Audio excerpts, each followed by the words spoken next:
Hello dear students, welcome to the class. Welcome to this session of ICT Virtual Classroom.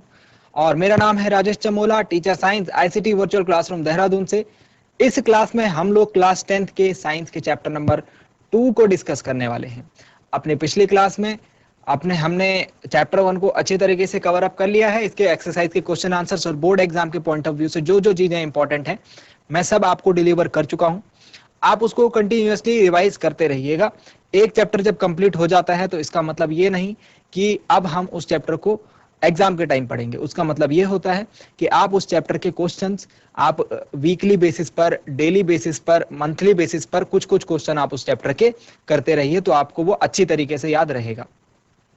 Chapter number 2 जिसका नाम है acid, base and salt, अम्ल, क्षार तथा लवण, इसको हम आज की क्लास में पढ़ने वाले हैं। डियर स्टूडेंट्स, मैं आपको थोड़ा पीछे ले जाना चाहता हूं। क्लास 7th में ये सेम चैप्टर आपने पढ़ा होगा और वहां पर क्या क्या चीजें आपने पढ़ी होंगी वो भी मैं आपको याद दिलाना चाहता हूं। जिस बच्चे को याद है वो बहुत अच्छी बात है, क्योंकि यहाँ पर जो जो चीजें मैं बताऊंगा आपको पहले से वो पता होंगी।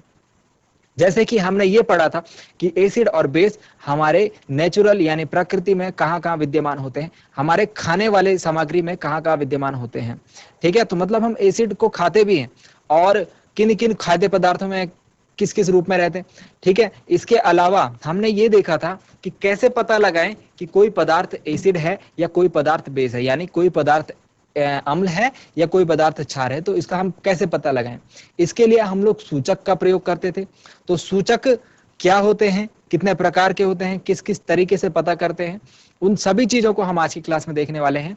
लेकिन सबसे पहले जो जो चीजें आपने क्लास 7th में पढ़ी उनको हम लोग स्टडी करने वाले हैं। तो डियर स्टूडेंट्स, इसके लिए हम लोग चलते हैं स्मार्ट बोर्ड की स्क्रीन पर। सो डियर स्टूडेंट्स, यहां पर एक लिस्ट है एंड सबसे पहले मैं चैप्टर का नाम आप लोगों के सामने इंक्लूड कर देता हूं। चैप्टर का नाम है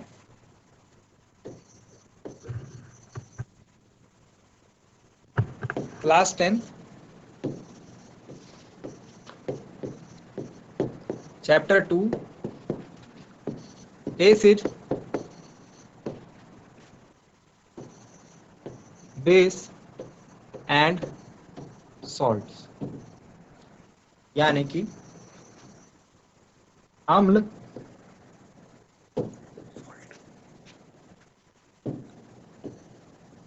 अम्ल,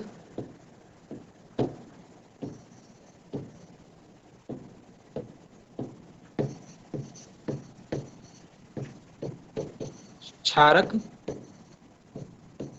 तथा लवण। तो इसका फर्स्ट पार्ट आज हम स्टार्ट कर रहे हैं और फर्स्ट पार्ट में हम लोग कौन सी क्लास में जा रहे हैं, क्लास 7th में। ये टेबल देखिए स्टूडेंट्स, इस टेबल को मैं थोड़ा जूम इन करता हूं और जूम इन करने के बाद आप इसमें जो लिखा हुआ है शायद वो पढ़ पाए, नहीं पढ़ पाएंगे तो मैं रिपीट भी कर रहा हूं मुझसे। ठीक है, अगर क्वालिटी खराब होगी पिक्चर की तो कोई बात नहीं, मैं रिपीट भी कर रहा हूं साथ में। ये है एसिटिक एसिड, ये अम्ल है, यहाँ पर जितने भी लिखे हुए हैं ये अम्ल है। ये क्या है, अम्ल है। और इन अम्लों में सबसे पहला जो अम्ल है वो है एसिटिक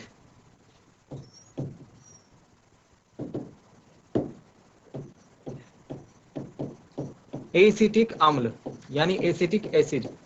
एसिटिक एसिड जो है विनेगर में पाया जाता है। विनेगर यानी सिरका, विनेगर मतलब सिरका। तो सिरका आपने देखा होगा घरों में हमारे, सिरके में हम लोग प्याज डुबा कर रखते हैं, सलाद डुबा कर रखते हैं। इसके अलावा सिरका जो है, जो हम फास्ट फूड बनाते हैं उसमें सिरका होता है ना, तो सिरके को हम खाते हैं। नेक्स्ट है फॉर्मिक एसिड, नेक्स्ट है फॉर्मिक अम्ल, फॉर्मिक अम्ल, फॉर्मिक एसिड।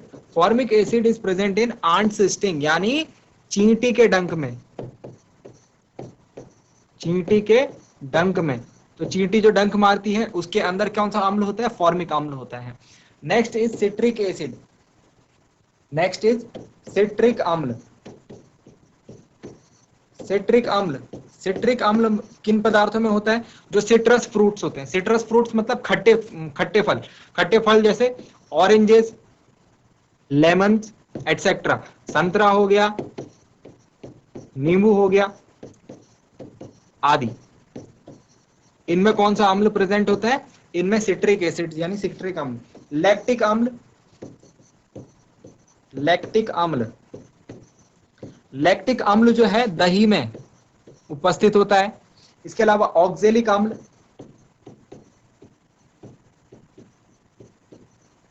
ऑक्जेलिक अम्ल, ऑक्जेलिक अम्ल जो है स्पाइनिक, स्पाइनिक मतलब पालक कहते हैं आई थिंक इसे, पालक और टमाटर में भी ऑक्जेलिक अम्ल प्रेजेंट होता है। Okay, next is ascorbic acid, vitamin C. Ascorbic acid अम्ल और विटामिन सी, विटामिन सी मतलब विटामिन सी प्रेजेंट होता है इस अम्ल में, जो कि खट्टे पदार्थ, खट्टे फल जो होते हैं, जैसे आंवला हो गया, और जो खट्टे फल होते हैं, आपको पता है जब खट्टी चीजें खाने को आपको बोला जाता है, जब विटामिन सी की कमी होती है तो खट्टी चीजें खाने को बोला जाता है, संतरे हो गए, आंवला हो गया, है ना। तो उनमें कौन सा अम्ल प्रेजेंट होता है, उनमें एस्कॉर्बिक अम्ल प्रेजेंट होता है। And last one is tartaric अम्ल, टार्टरिक एसिड। टार्टरिक अम्ल जो है इमली में, ग्रेप्स यानी अंगूर में, and unripe mangoes, unripe mangoes मतलब जो कच्चे आम होते हैं उनके अंदर प्रेजेंट होता है। ठीक है, तो कहां कहां प्रेजेंट होगा, अंगूर में, this is tartaric acid T.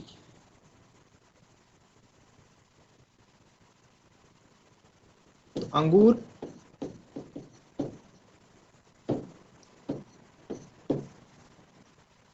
Next one is कच्चे आम,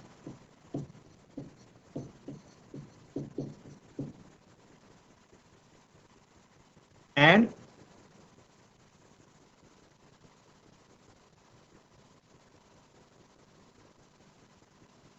टमरिन मतलब इमली। ठीक है, तो देखिए आप, ये जो इधर मैंने जितने भी पदार्थ लिखे हैं ये सारे हम खाते हैं, और इन सब के अंदर कोई ना कोई एसिड प्रेजेंट है। यानी कि जो एसिड है, दीज ऑकर इन नेचर, यानी ये प्रकृति में विद्यमान होते हैं।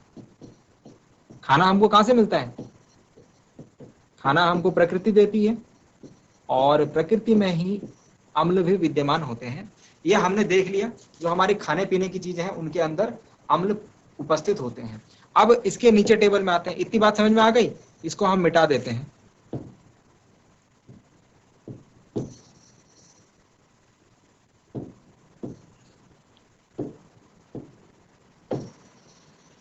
इसको हम मिटा देते हैं और इसके बाद नीचे वाले टेबल में आते हैं। अब हम देखेंगे कुछ क्षारक जो कि हमारे प्रकृति में पाए जाते हैं।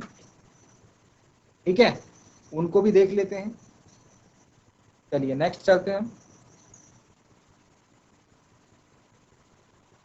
सेकंड पॉइंट, आप अगर इन चीजों को लिख रहे हैं तो गुड, अदरवाइज मैंने बताया ये जो भी चीज मैं बता रहा हूं this is not something new for you, ये क्लास 7th में आप ऑलरेडी डिस्कस कर चुके हैं। तो चलिए नेक्स्ट चलते हैं, name of the base. Name of the base मतलब क्षारक। सबसे पहले कैल्शियम हाइड्रोक्साइड, कैल्शियम हाइड्रोक्साइड, इसका हिंदी में नाम भी कैल्शियम हाइड्रोक्साइड है। लाइम वाटर, चूने का पानी, लाइम मतलब चूना, तो चूने का जो पानी है उसमें कैल्शियम हाइड्रोक्साइड प्रेजेंट होता है।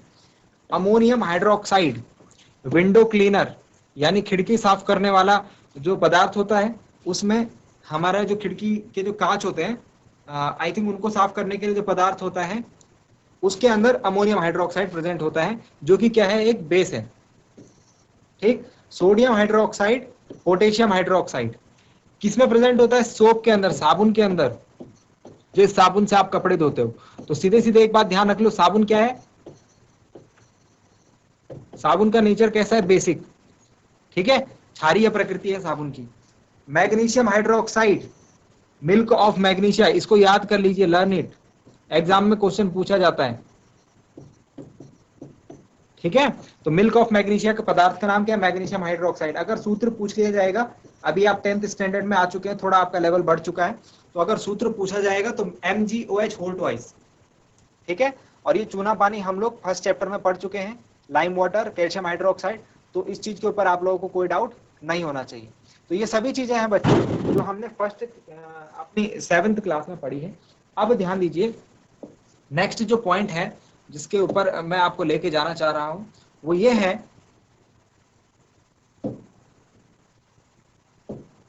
ये है कि कैसे पता लगाएं कि कौन सा पदार्थ अम्लीय है और कौन सा पदार्थ क्षारीय है। कैसे पता लगाएं कि कौन सा पदार्थ अम्लीय है और कौन सा पदार्थ क्षारीय है। तो यहाँ पर आपको एक पौधा दिख रहा होगा, यहाँ पर आपको ग्रीन कलर का एक प्लांट दिख रहा होगा। ये जो प्लांट है, इस प्लांट को हम बोलते हैं लाइकेन प्लांट।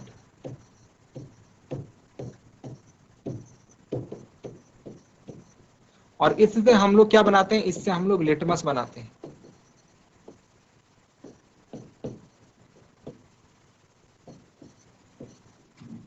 Litmus paper.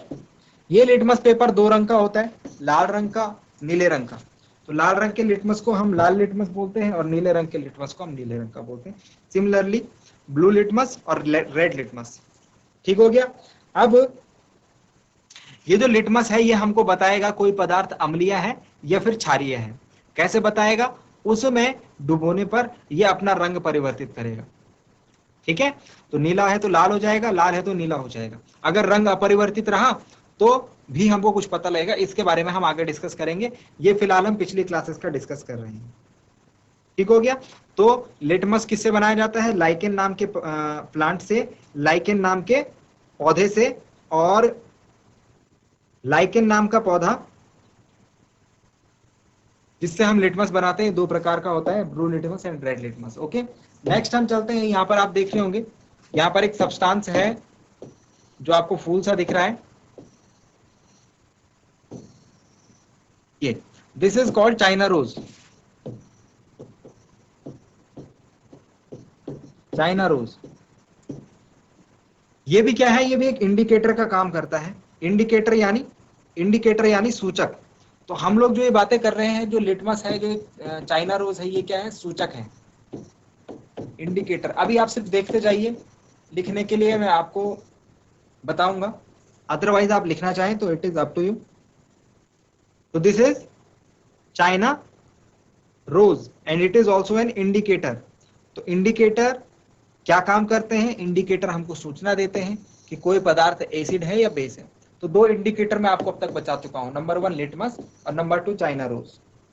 ठीक है, इसके अलावा और इंडिकेटर की बात करें तो और इंडिकेटर हमारे पास होते हैं फिनोफ्थलीन। फिनोफ्थलीन के बारे में भी आपने पढ़ा होगा। ठीक है, और मिथाइल ऑरेंज। ठीक है, तो इन सबको मैं आपको दिखाने वाला हूं। ठीक है, आने वाले क्लासेस में जिस जिस चीज की आवश्यकता पड़ेगी वो मैं आपको दिखाऊंगा। एंड एक लास्ट ये चीज मैं आपको याद दिलाना चाह रहा हूं, वो है ये क्या है, यहां पर हमने देखा था इस अभिक्रिया का एक नाम था न्यूट्रलाइजेशन।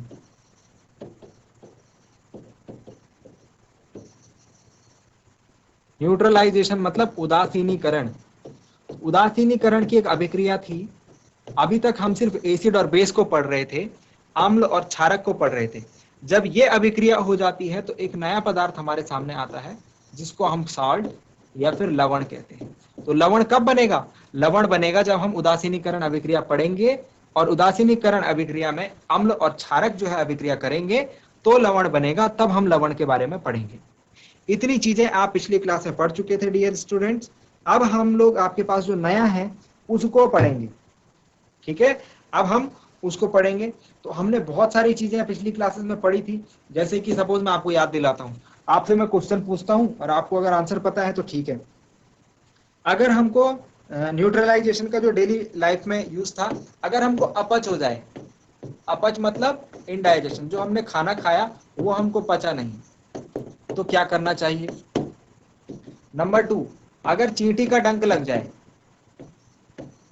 चींटी का डंक, चींटी काटती है तो क्या होता है, दर्द होता है, आपको खुजली होती है। जब आंट्स बाइट हो जाए तो हमको क्या करना चाहिए। ठीक है, जब हमको चींटी डंक मार ले तब क्या करना चाहिए। अगर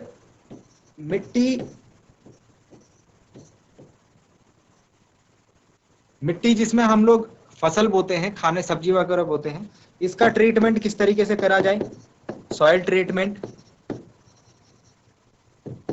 इसमें आपने दो चीजें पढ़ी होंगी, कई जगह मिट्टी जो है वो एसिडिक होती है, चलिए उसके बारे में हम बाद में डिस्कस करेंगे। आपने अभी तक जो जो पढ़ा है मैं वो आपको याद दिला रहा हूं। और इसके अलावा आपने ये भी देखा होगा जो फैक्ट्री का वेस्ट होता है, फैक्ट्री का जो वेस्ट होता है उसको किस तरीके से हैंडल किया जाता है। जो बड़ी बड़ी फैक्ट्रीज होती है उसमें जो वेस्टेज होता है वो बहुत ज्यादा टॉक्सिक होता है, यानी हानिकारक होता है। तो अगर उस वेस्ट को हम नदी में डाल देंगे तो मछलियां मर जाएंगी, मिट्टी में डाल देंगे तो उसमें फसल नहीं हो पाएगी, है ना, हवा में छोड़ देंगे तो हवा प्रदूषित हो जाएगी। तो उसको हम किस तरीके से सॉल्व करते हैं, ये सारी चीजें आपने क्लास 7th में अब तक पढ़ी थी। और कौन से चैप्टर के अंतर्गत पढ़ी थी, आपने पढ़ी थी चैप्टर नंबर 4 और 5 था आई थिंक, जिसका नाम था अम्ल क्षारक तथा लवण।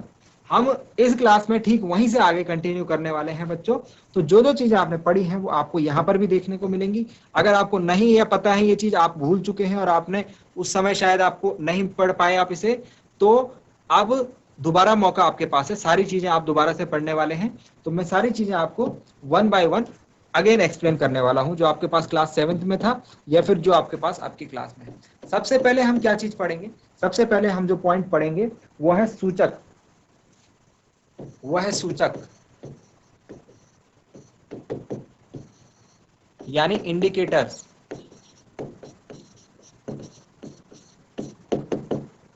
इंडिकेटर्स, इंडिकेटर्स कौन से पदार्थ होते हैं अभी बताया था मैंने, लिटमस बताया था आपको, मेथिल ऑरेंज बताया था, फिनोफ्थलीन बताया था, है ना, और चाइना रोज बताया था। ये क्या काम करते हैं, ये हमको सूचना देने का काम करते हैं। कौन सी सूचना, कि जो पदार्थ है वो अम्ल है या फिर क्षार है।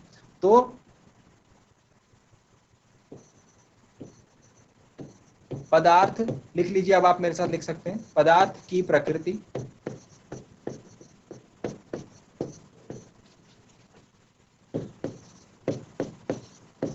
ज्ञात करने के लिए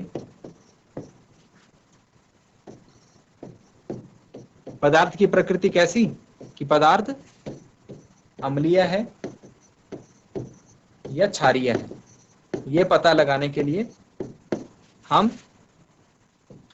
जिस पदार्थ का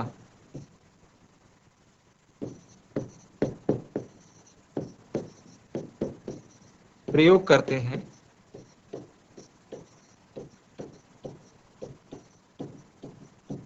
उसे सूचक कहते हैं, उसे सूचक कहते हैं।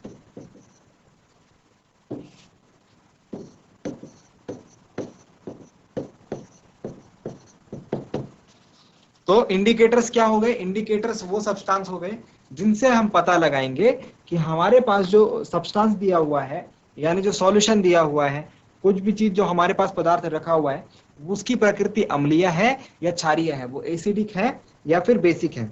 ठीक है, तो इस चीज का पता लगाने के लिए हम लोग सूचकों का प्रयोग करते हैं। ठीक हो गया। अब नेक्स्ट चीज, सूचक कितने प्रकार के होते हैं, तो सूचक हमारे पास दो प्रकार के होते हैं, दो प्रकार के होते हैं। कौन कौन सा, नंबर 1 एंड नंबर 2। नंबर 1 हो गए प्राकृतिक सूचक एंड नंबर 2 हो गए संश्लेषित। प्राकृतिक मतलब नेचुरल एंड संश्लेषित मतलब मैनमेड या सिंथेटिक। तो जो नेचुरल सूचक हो गए बच्चों, जो नेचुरल सूचक हो गए हमारे पास, वो लिटमस है, जिसको हम किससे बनाते हैं, जिसको हम बनाते हैं लाइकेन नाम के पौधे से। ठीक है, कैसे रंग का होता है, बैंगनी रंग का होता है। ठीक है, और लाइकेन जो पौधा है, ये आपका वैसे बायो में क्वेश्चन आएगा लाइकेन, तो बायो वाला भी मैं बता देता हूं। थैलोफाइटा समूह, आप थैलोफाइटा ब्रायोफाइटा जब पढ़ेंगे, आप उसमें समूह पढ़ेंगे पादपों के, तो थैलोफाइटा समूह से ये बिलोंग करता है लाइकेन नाम का पौधा, उससे हम लोग लिटमस को बनाते हैं। इस बात को आप ध्यान रखना अभी। ठीक है, बायो में आप इसे पढ़ेंगे, जब बायोलॉजी के चैप्टर्स आप पढ़ेंगे। तो लिटमस जो हो गया लाइकेन नाम के पौधे से हमने बनाया, ये प्राकृतिक हमारे पास सूचक हो गया। इसके अलावा हल्दी, जो आपके घरों में हल्दी होती है, ये भी एक सूचक है। कभी आपने देखा कि आपके जो हल्दी के दाग लगे हुए कपड़े होते हैं, जब उसको धोया जाता है साबुन से तो उनका रंग बदल जाता है, लाल रंग के हो जाते हैं वो। कैसे हो जाते हैं? लाल रंग के। क्यों? क्योंकि ये जो हल्दी है ये एक सूचक है। और साबुन क्या है? साबुन मैंने अभी बताया था, ये क्या है? क्षारक है। इसकी प्रकृति कैसी होती है? क्षारकीय। तो जब आप साबुन से हल्दी के दाग को धोएंगे तो हल्दी क्या सूचक है? हल्दी का काम बताना है कि आपने जो पदार्थ मेरे ऊपर लगाया है वो अम्ल है या क्षार है। तो आपने हल्दी के ऊपर क्या लगा दिया? साबुन, जो कि है क्षारक। तो इसीलिए वो अपना रंग बदल देता है और उसका रंग बदल करके कैसा हो जाता है? लाल रंग का। ठीक है, ब्राउन रेड इसको बोल सकते हैं, लाल भूरा। ठीक हो गया। और जब आप इसको पानी से धोएंगे अपने कपड़े को तो वापस से कैसा हो जाएगा? पीला हो जाएगा। तो ये सब खेल है किसका? ये सब खेल है सूचक का।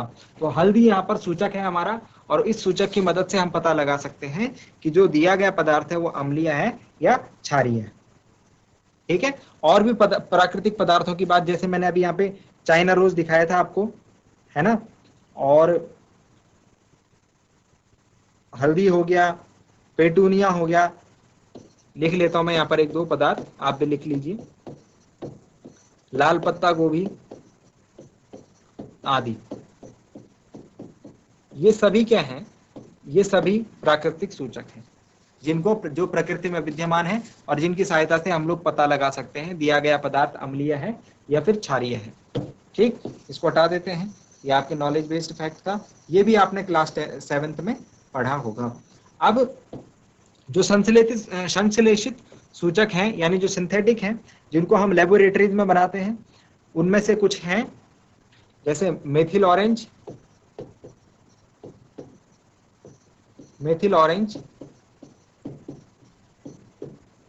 कॉमा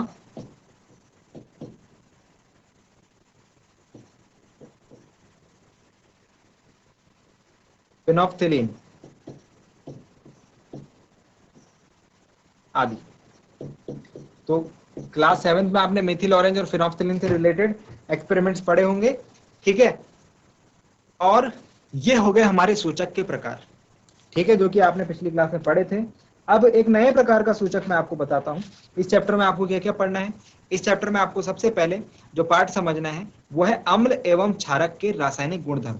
तो अम्ल एवं क्षारक के रासायनिक गुणधर्मों से हम लोग शुरुआत करते हैं और उसके बाद 1 by 1 जो इसकी अभिक्रियाएं हैं उनको समझते हुए चलते हैं।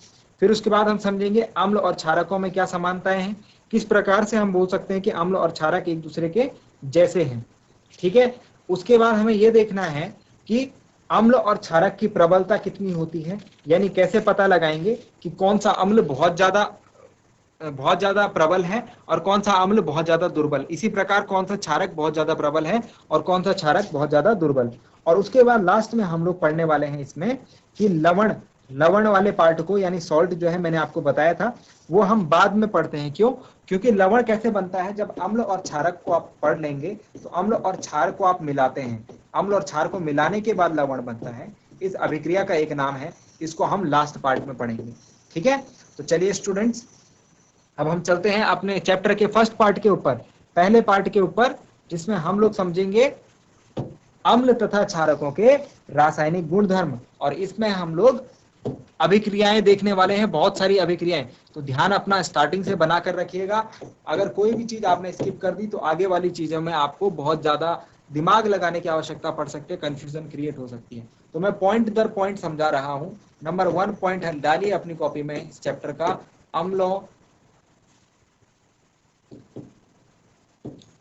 अम्ल तथा क्षारक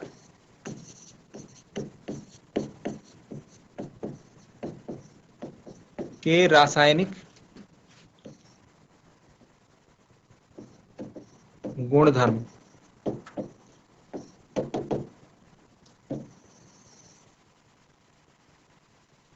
केमिकल प्रॉपर्टीज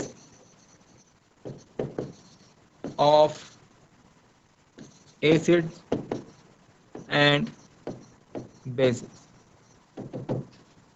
तो अब आप रासायनिक अभिक्रियाएं इसमें पढ़ेंगे। अब तक आपने जो जो चीजें पढ़ी हैं उसे आगे की बात है। अब तक आपने क्या पढ़ी? अम्ल जो है वो स्वाद में खट्टे होते हैं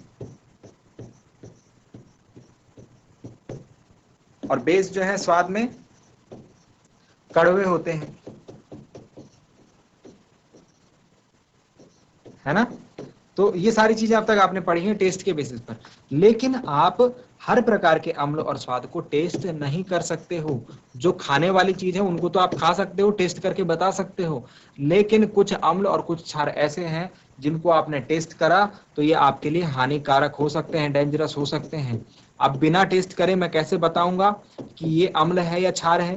तो उसके लिए हमारे पास सूचक हैं, हमारे पास क्या है, इंडिकेटर हैं। इंडिकेटर डुबा करके, इंडिकेटर टच करा करके आप बता सकते हैं कि दिया गया पदार्थ अम्लीय है या फिर क्षारीय है। तो डियर स्टूडेंट्स, अब तक आपने जो पढ़ा वो आपके प्राकृतिक जो भी पदार्थ है उनमें उपस्थित अम्ल पढ़े आपने, मतलब उनको आप खा सकते हैं। तो जो चीज आप खा सकते हैं उसको टेस्ट करके बता सकते हैं वो खट्टा है या कड़वा है, वो अम्ल है या क्षार है। लेकिन बहुत सारे पदार्थ आपके लेबोरेटरी में ऐसे होंगे जिनको आप टेस्ट नहीं कर सकते, ध्यान रखिएगा इस बात को, वो आपके लिए हानिकारक हो सकते हैं। इसीलिए आपको इंडिकेटर पढ़ाए जा रहे हैं कि इंडिकेटर की सहायता से आप पता लगाएं कि दिया गया पदार्थ अम्ल है अथवा क्षार है। ठीक है, तो इस चीज को ध्यान रखें जरूर। ऐसा नहीं कि आप लोग टेस्ट करके पता लगाने की कोशिश कर रहे हैं, दिस इज टोटली रॉन्ग, आप ये काम अब नहीं करेंगे। अब चलिए स्टूडेंट्स, हम लोग इस चैप्टर के जो ये है ना हेडिंग लिखी है, इसका आप फर्स्ट पार्ट डालिए।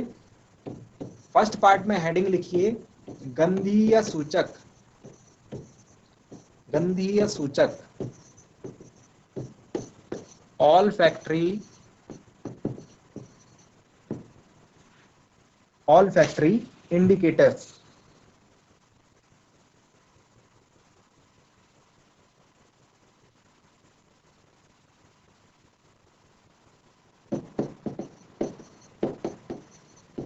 ऑल फैक्ट्री इंडिकेटर्स, ठीक है।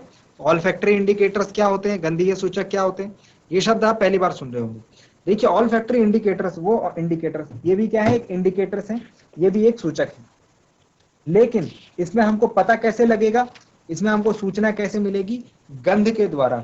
जिनकी सूचना हमको किसके द्वारा मिलेगी, गंध के द्वारा। यानी कि हम गंध से पता लगाएंगे कि दिया गया पदार्थ अम्लीय है या क्षारीय है। तो this is totally new concept. अभी तक आप टेस्ट करके पता लगा रहे थे, यानी स्वाद से पता लगा रहे थे, जीभ से पता लगा रहे थे। तो अब आपको गंध यानी आपके नाक का इस्तेमाल करके पता लगाना है कि जो दिया गया सूचक है, दिया गया पदार्थ है, वो अम्लीय है, क्षारीय है। तो बच्चों, रंग में परिवर्तन के द्वारा हम लोग देख सकते हैं, ठीक है, रंग में परिवर्तन के द्वारा हम लोग देख सकते हैं। इसके अलावा टेस्ट में परिवर्तन के द्वारा हम लोग देख सकते हैं। अब हम लोग देख रहे हैं किसके द्वारा, गंध के द्वारा। तो जो गंधीय सूचक है, पहले मैं उनके नाम लिख लेता हूं, पहले मैं उनके नाम लिख लेता हूं। वेनिला, प्याज,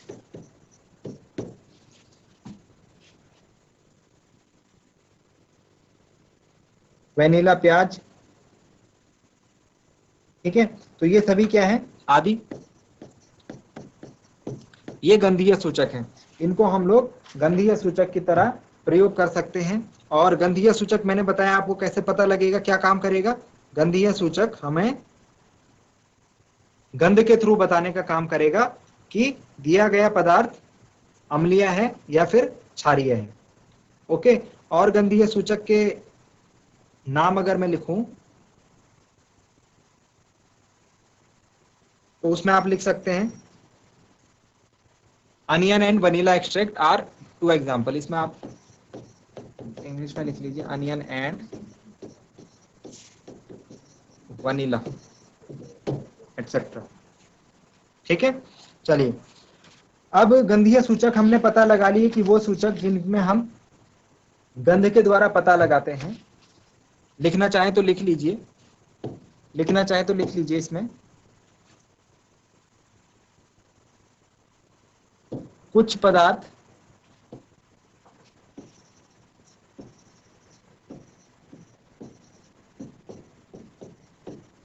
कुछ ऐसे पदार्थ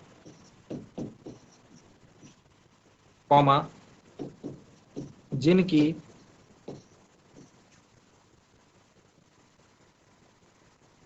गंध अम्लीय या क्षारकीय माध्यम में, अम्लीय या क्षारकीय माध्यम में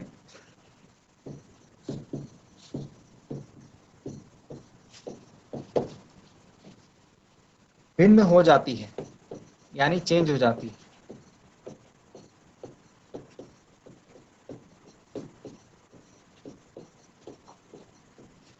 कॉमा,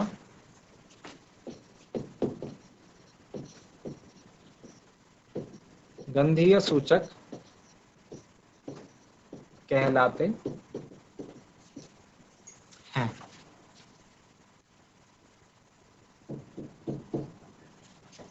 ठीक है, तो ऑल फैक्टरी इंडिकेटर्स, जिनसे हम कुछ ऐसे पदार्थ होंगे जिनके गंध हम अम्लीय माध्यम में रखेंगे तो अलग आएगी और क्षारीय माध्यम में रखेंगे तो अलग आएगी।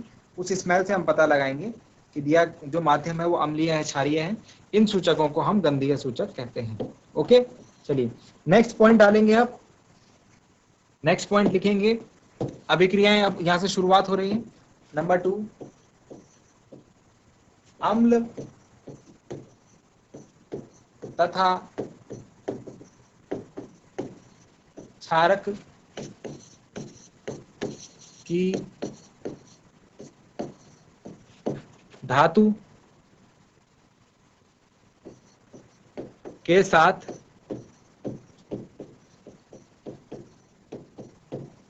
अभिक्रिया।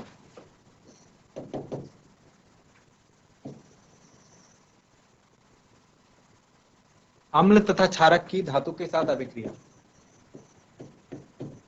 Reaction of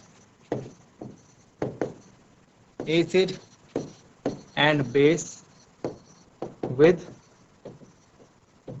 metals.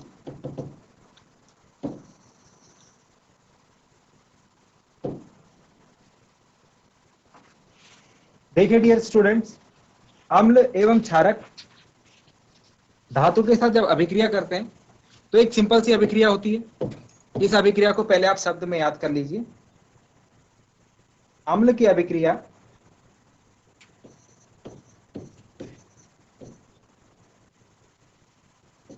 जब धातु के साथ करी जाती है तो जो पदार्थ बनता है उसे हम कहते हैं लवण, यानी सॉल्ट, और इसके साथ साथ हाइड्रोजन गैस का भी निष्कासन होता है। वेरी वेरी इंपॉर्टेंट रिएक्शन, इसको याद रखेंगे। इससे क्वेश्चन कई बार एग्जाम में पूछा जाता है और किस किस टाइप से पूछा जाता है ये भी मैं आपको बताऊंगा, तो इसको हाईलाइट कर दीजिए और इसको लिख लीजिए आप। अम्ल और धातु की अभिक्रिया तो लवण बनेगा और हाइड्रोजन गैस बनेगा। ठीक है, चलिए। और क्षारक की जब धातुओं के साथ अभिक्रिया करी जाती है तो भी लवण और हाइड्रोजन गैस बनते हैं, लेकिन कुछ कुछ धातुओं के साथ ही क्षार जो है वो लवण और हाइड्रोजन गैस बना सकते हैं। इसीलिए उस अभिक्रिया को हम यहाँ पर लिख नहीं रहे, अम्लों की सिर्फ लिख रहे हैं। ठीक है, क्षार की अभिक्रिया में भी लवण और हाइड्रोजन गैस बनेंगे, लेकिन वो अभिक्रिया सभी धातुओं के साथ नहीं होगी। ठीक, तो इस चीज को ध्यान रखेंगे। तो चलिए डियर स्टूडेंट्स, आज की क्लास में इतना ही। अब आगे आने वाली क्लासेस में आपको क्लास में कंटिन्यू रहना है। कंटिन्यू रहने के लिए आपको क्या करना है, आपको यहाँ पर जो चीजें आपके पढ़ाई जा रही हैं वो आपके लेबोरेटरी में आपको किस प्रकार से दिखने वाली हैं वो भी चीजें बताई जाएंगी। आपको यहाँ पर एक्सपेरिमेंट अगर कोशिश हो सके तो करके भी दिखाया जाएगा। एक्सपेरिमेंट जैसे हम लोग चेक करेंगे आगे की क्लासेस में कि किस प्रकार से, मैंने आपको बताया था किस प्रकार से पता लगाएं कि अम्ल और क्षारक की प्रबलता का, कि अम्ल और क्षारक में से अधिक प्रबल कौन सा है ना। तो उसके लिए हम लोग पीएच स्केल का प्रयोग करते हैं। अब पीएच स्केल कैसा दिखता है, पीएच स्केल ऐसा दिखता है कुछ। ठीक है, इस प्रकार का दिखता है पीएच स्केल। इसको आप जो है आप अपनी लेबोरेटरी में जब देखेंगे तो आप पहचान पाएंगे। इस प्रकार के उसके अंदर कागज होते हैं, इस प्रकार की लीव्स होती हैं। तो इन सारी चीजों को, सारे जो भी हम यहाँ पर सब्सटेंस देख रहे हैं, सारे जो भी पदार्थ हम यहाँ पर देख रहे हैं, इनको हम लोग आगे आने वाली क्लासेस में देखने वाले हैं। तो इसीलिए आप लोग जो है क्लास में कंटिन्यू रहिएगा। जो भी हम यहाँ पर सूचक का प्रयोग कर रहे हैं, जो भी हम यहाँ पर लिटमस पत्र देखेंगे, उनको मैं क्लास में ला करके दिखाऊंगा और कुछ छोटी छोटी अभिक्रिया, छोटे छोटे एक्सपेरिमेंट्स में भी क्लास में आकर करवा दूंगा। ठीक है, तो उसके लिए आप क्लास में रेगुलर रहिए। चलिए स्टूडेंट्स, उम्मीद करता हूँ आज की क्लास में जो जो बातें आपको बताई गई वो आपको पसंद आई होंगी, आपको इंटरेस्टिंग लगी होंगी और आपने कुछ नया जरूर सीखा होगा। अगली क्लास में हम लोग मिलते हैं एक नए और इंटरेस्टिंग टॉपिक के साथ। क्लास से जुड़ने सुनने के लिए आप सभी का बहुत बहुत धन्यवाद। Thank you very much and have a nice day.